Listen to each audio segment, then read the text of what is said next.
Oi, pessoal! Que bom estar aqui novamente com vocês para compartilhar as coisas de Deus. Se você é novo aqui no canal, ativa o sininho, se inscreve, dá o seu joinha, compartilha, comenta, encaminha esse vídeo para alguém que você entende que precisa ouvir o que a gente vai conversar agora. O YouTube, quando você faz essas coisas, ele entende que o vídeo é relevante e passa a compartilhar com cada vez mais pessoas. Me ajuda a fazer esse canal crescer para que as pessoas possam ouvir mais e mais a palavra de Deus.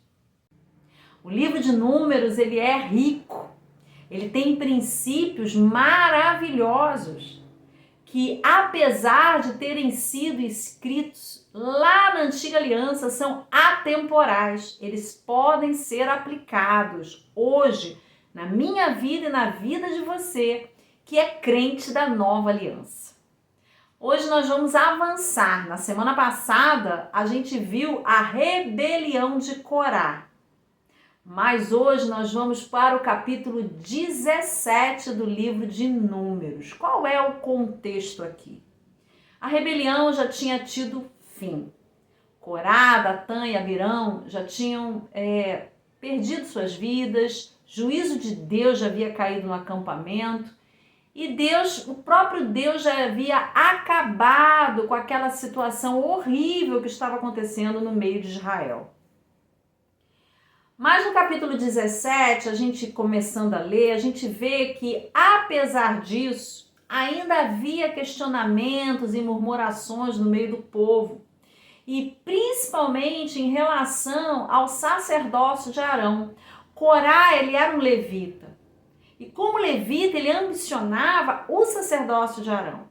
Com a morte de Corá, o povo de Israel ainda estava contaminado sobre aquele ambiente hostil e murmurador e revoltoso. E ainda havia um tititi em torno de todo o acampamento, questionando a chamada de Arão para ser o líder religioso de Israel, do acampamento, da congregação. Então, eu fiz aqui as minhas anotações. Após a rebelião de Corá, Datã e Abirão, Israel ainda se encontrava sob um espírito de murmuração em relação à liderança espiritual de Israel, que a gente falou agora, Arão. E não só Arão, seus filhos, porque os filhos de Arão iriam assumir o sumo sacerdócio com a partida dele. Então, o que aconteceu ali? O próprio Deus resolveu convocar Moisés para que chamasse cada líder da tribo, para que cada líder da tribo trouxesse uma vara. Nessa vara ia ter um nome escrito. E Moisés ia pegar a vara de Arão, da tribo de Levi, com o nome de Arão escrito, e iria colocar essas varas dentro do tabernáculo. Era isso que Deus mandou Moisés fazer. A intenção é que a vara que florescesse, não restasse mais dúvidas, de uma vez por todas ficasse selado quem era o escolhido do Senhor para estar à frente como mediador espiritual entre Deus e o povo. Então, Moisés chamou os líderes de cada tribo e todos eles trouxeram uma vara, como se fosse um cajado. E ali escreveram o nome dos líderes, os seus próprios nomes, naquelas varas.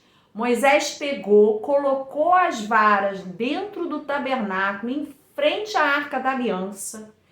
E ali, aquelas varas pernoitaram, e no dia seguinte, quando Moisés entrou, a única vara que floresceu foi a vara de Arão. E o detalhe, ela não só floresceu, ela deu amêndoas. Então ela também frutificou. Deus estava pondo fim, através desse teste, através desse ato profético, a murmuração de Israel. Ele estava dizendo, olha, vocês estão falando, mas o meu escolhido é esse aqui, e eu vou mostrar sobrenaturalmente quem eu escolhi para me servir junto da tenda da congregação. Essa história, ela traz um princípio maravilhoso, porque no Novo Testamento a gente encontra versículos bíblicos e passagens que falam sobre isso. Não exatamente sobre essa passagem, mas falam sobre esse princípio. O apóstolo Pedro, ele fala sobre não revidar os insultos e as injustiças sofridas, mas seguir o exemplo de Jesus, que deixava tudo nas mãos do Pai, que saberia como julgar a situação. Arão, ele foi confrontado, ele foi desafiado, ele foi desrespeitado, mas a Bíblia não diz que Arão se defendeu. Ele confiou em Deus e deixou que as coisas acontecessem. E o que aconteceu? O próprio Deus, ele veio em socorro de Arão e também confirmar a sua eleição. Jesus, outra coisa importante que a gente precisa saber é que Jesus disse que não fomos nós que o escolhemos. Foi ele que nos escolheu.